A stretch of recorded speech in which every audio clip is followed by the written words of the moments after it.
Et yo les gens, c'est Snora et j'espère que vous allez bien. Ça fait 2 semaines qu'on parle de 3 webtoons avec des thèmes en particulier. Et cette semaine, ça va être la même, on va parler de 3 webtoons où le jeu vidéo a une place centrale. Sur ce, si la vidéo vous plaît, je vous invite à vous abonner. Et générique. WhatsApp les manoirs, on adore ça. J'en parle à mon papa. On ne lit que ça, on vit pour les manoirs. WhatsApp les manoirs.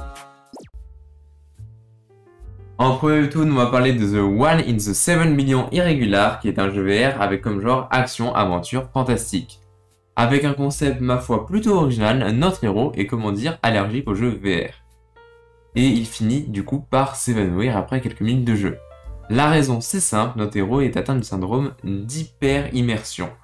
Pour expliquer ça vulgairement, quand notre héros joue à un jeu, son taux de concentration est tellement élevé que pour lui, le jeu est quasiment au ralenti, ce qui fait qu'il est plutôt fort. Après du coup une expérience scientifique, il reçoit une boîte VR sur mesure pour lui, qui lui permet de limiter sa concentration, ce qui lui permet de jouer à peu près normalement au tout nouveau jeu VR ultra populaire, mais sa concentration reste quand même normalement beaucoup trop grande que nécessaire. Ce qui lui permet du coup de voir à travers les schémas d'attaque des ennemis, ce qui va lui permettre d'attirer l'attention de ses futurs amis, et il risque d'exploser de records dans le futur. Et oui, malheureusement, il n'y a que 15 chapitres pour l'instant. Du coup, je ne peux pas prévoir ce qui n'est pas encore arrivé. Mais les autres vont rattraper ça.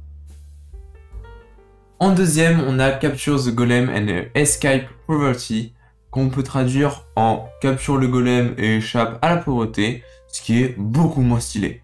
Avec pour genre action combat fantastique, cette fois le synopsis est un peu plus particulier, car personne n'aurait pu imaginer que le jeu où notre héros a conçu pour s'amuser avec son ami au collège deviendrait plus tard une crise majeure dans le monde bien réel cette fois.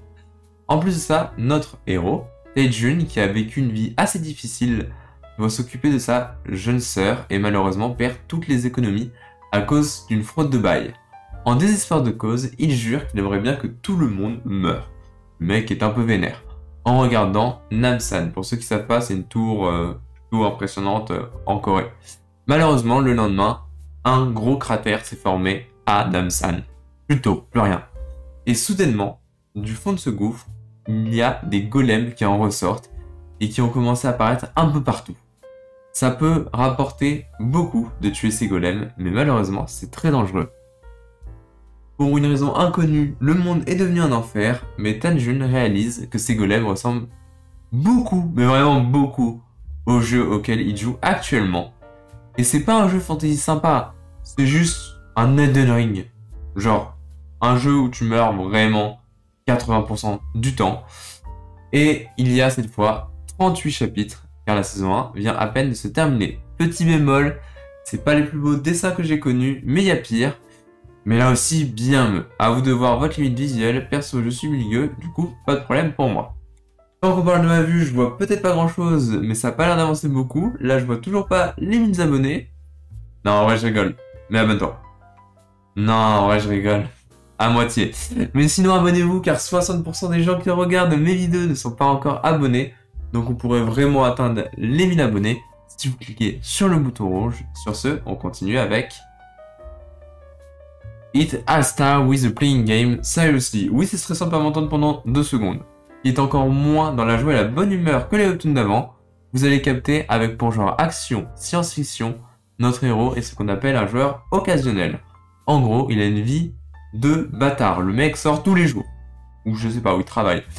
Bon, en gros, malheureusement, c'est ce qui va causer sa mort ainsi que celle de sa sœur. Car le jeu ultra populaire du moment est devenu réel et ont transféré les capacités des avatars à leurs propriétaires. Notre duo frère et sœur ne jouant pas aux jeux vidéo ont été condamnés à mourir quand le monde a tourné à l'anarchie.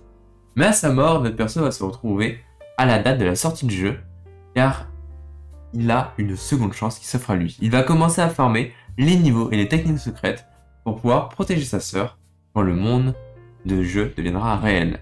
Voilà, je vais pas plus spoil que ça, car honnêtement ça mérite d'être lu. En plus il y a 86 chapitres sortis à l'heure actuelle, vous avez quoi vous amuser. Et vous commencez à avoir l'habitude, la vidéo touche à sa fin, j'en profite pour dire que du coup, j'ai terminé de republier toutes les vidéos avant le hack de ma chaîne, du coup il n'y aura plus de vidéos le vendredi, sauf exception, mais ce sera très occasionnel.